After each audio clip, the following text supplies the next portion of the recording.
What is everybody? This is Daniel Rock 08, and I am back with 1998 year in review, and we start the WCW side with Sold Out. Sold Out was this show is so damn fine. I am surprised that this was actually a WCW show because honestly, it felt like a WWF pay-per-view, a WWE pay-per-view where storylines progress. They actually get their point across. They're actually building up to their next show, Super Brawl. This is actually a very well paced, very good, very much thought out pay per view show. Unlike Starcade, where everything just seemed to be go wrong, where everything just was so, ugh. This show is just so freaking good. Everything went right on this show. Just like how Backlash 2000 really was WrestleMania 16 and not WrestleMania 16. Sold Out in 1998 really felt like what Starcade should have been all along. There is no Hollywood Hogan, though. There is no Sting. Hell, there's not even a Diamond Dallas Page on this card. So you would think without those guys, you would think it wouldn't. This show would not be better than Starcade. It wouldn't even have that vibe, but it actually does feel more like Starcade felt like Starcade did. This is a good show overall. Everything about it is very good or has some sort of purpose. Everything is good in its own way. We start off with a very good, fun, 6-person, or rather 8-person, an 8-man tag team cruiserweight division match. We have Chavo, we have Uventu, we have Super Carlo, we have Lizmark Jr. as they defeated La Parca, Psychosis, Silver King, and El Dandy in a dandy of an 8-man tag match. 6.5, good opener. Next up, Chris Benoit defeats Raven in a Ravens rules match. It's a no disqualification, anything goes match. Very entertaining, very great match. The ending where Chris Benoit has him in the cripple crossface and Raven is laughing. He's laughing his ass off out as he just passes out from laughing so damn much. It's like it kind of felt like when the Joker. It's like when Batman has the Joker and he knows he has defeated the Joker and the Joker's in pain. He's just laughing in pain. It's very, very menacing. This is a very great match. An 8 out of 10. Very fun match. Very damn good. Chris Jericho defeats Rey Mysterio Jr. in another good match to capture the Cruiserweight Championship. Rey Mysterio Jr. unfortunately suffered a terrible knee injury, and they were playing up. Yeah, this is one of the very. This is one of his very, very many times 1,000 more minis. Left knee surgeries he'd have.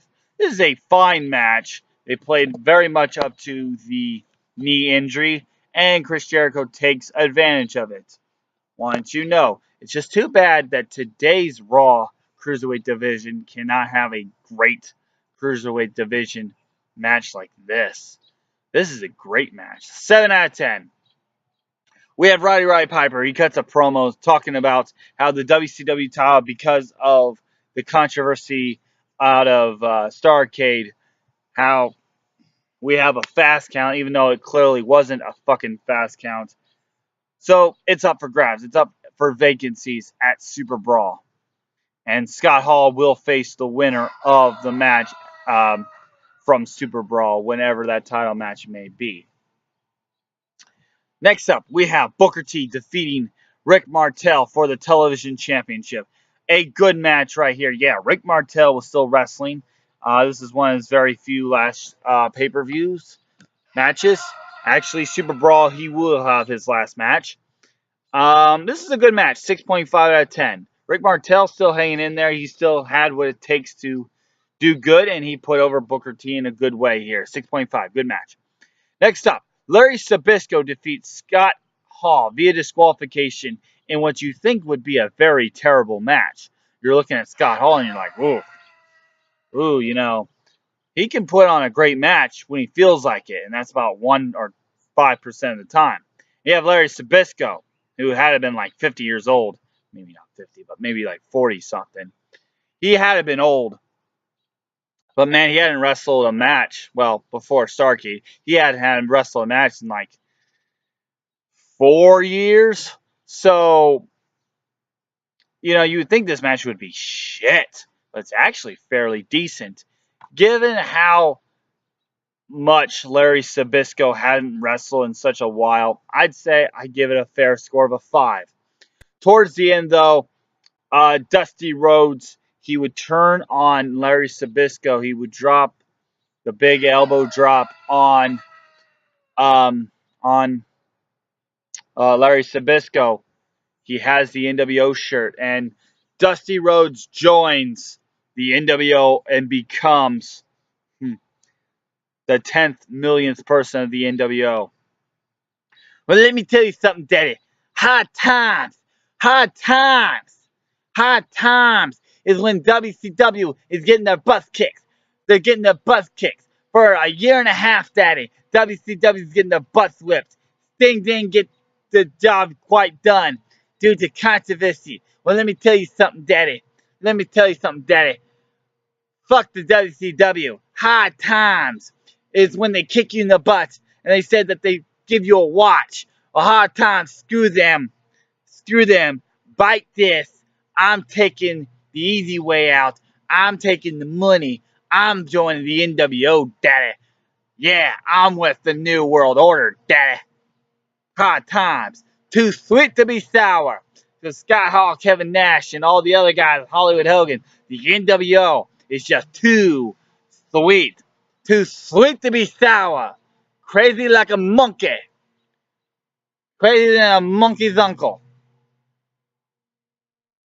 Slipping down no pork and beans. Well, I won't be slipping down no pork and beans anymore. No, I'll be whining and dining with the finest. Whining and dining better with the kings and the queens. I'll be whining and dining with Hollywood Hogan and Eric Bischoff.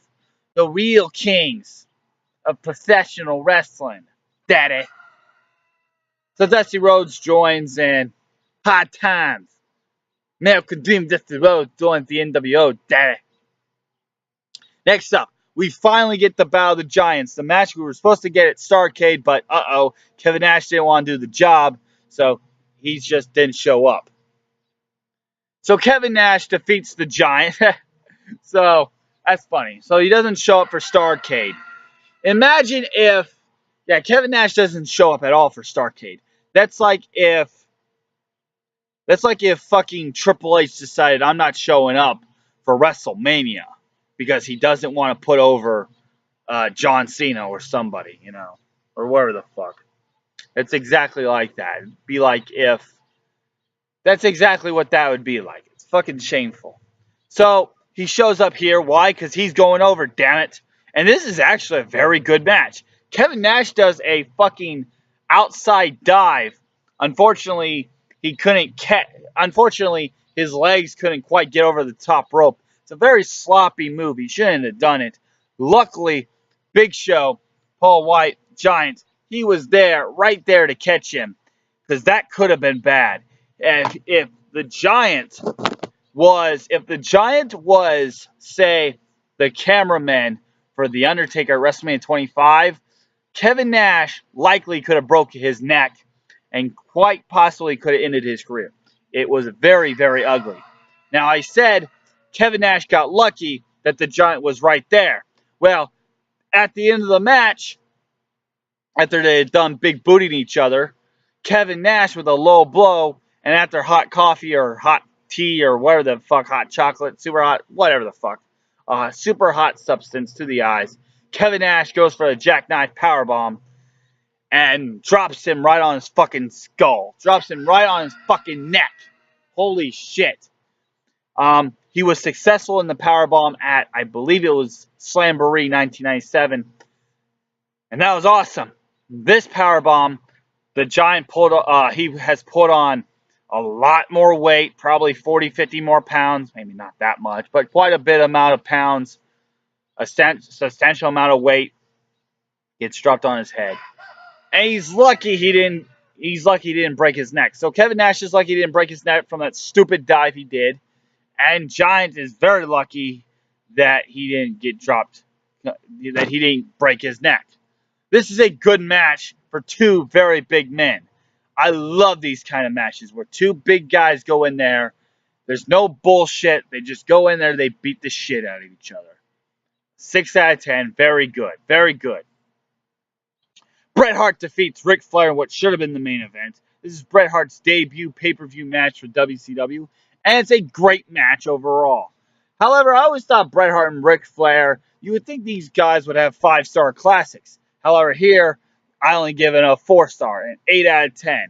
It was a great match. However, Bret Hart and Ric Flair, they never really clicked on a level that you think that they would. You know, some people are just not meant to have fantastic. You know, you look at Bret Hart, you look at Ric Flair, and you say, damn, that's going to be a 10 out of 10 match. That's going to be, as Dave Meltzer would say, a 6-star match. Well, it wasn't. It was a 4-star match. Bret Hart would always talk about in his book how Ric Flair would always try to change shit on the fly to make himself look a lot better. And he always thought Ric Flair was kind of a poor worker because he would always change stuff on the fly and always try to make himself look good. He would always try to sabotage him. That's what he said in his book. And Ric Flair said that Bret Hart wasn't a great performer either because he always thought that he didn't really draw very good money. So you have Bret Hart thinks Ric Flair is overrated, and you have Ric Flair who thinks Bret Hart's overrated. Go figure why they hate each other. Who knows why they hate each other? I don't know. Fantastic match, though. 8 out of 10. Main event time. Lex Luger defeats Randy Savage. And, you know, you guys talk about how Randy Orton and John Cena fight each other a million times. I swear to God, this had been like the 100,000th time I've seen Lex Luger take on Randy Savage on any given match. This match felt like a main event for a Nitro, though. It ends in typical NWO, WCW pay-per-view fashion, where out comes the NWO, out comes WCW. Lex Luger does get the pinfall. Not the pinfall, he does get the submission, where Randy Savage taps out to the torture rack. So I guess Lex Luger can defeat Hollywood Hogan twice, beat Randy Savage for the millionth time, but he still cannot beat Buff Bagwell at the grandest stage of them all. I don't know. Scott Hall comes out. He has a steel chair to give to Randy Savage. However, dissension in the NWO. Hollywood Hogan says, no, brother, no, don't give him the chair. Don't give him the chair. And this is where Randy Savage and Hogan, they start going at each other's throats. And then they start, we see the pieces start to shatter. This is a fine match. Lex Luger with the torture rack. 6 out of 10. Good match here. Overall, then you had Sting come out, lock in the Scorpion Deathlock, the originator, and good stuff here. Great match. Overall, Super Brawl, which is coming up. I'm confused. My bad. Sold Out 1998 for WCW is a great show overall. A 6.5 out of 10, and you're scratching your head and it's like, this is a WCW show? Because it felt like a WWE show. This is a very damn good show. Much, much better than Starrcade. Hell, this should have been Starrcade. Throw in Hogan versus Sting. This should have been Starrcade. Overall, I give it a 6.5 out of 10. And for 1998 year in review, I continue it with WWF. There ain't no easy way out. There ain't no easy way out of Texas. No way out of... There ain't no easy way out of Texas. And for WCW, it's Super Brawl, daddy, where we finally get the conclusion of Hollywood Hogan and Sting. See ya. Goodbye.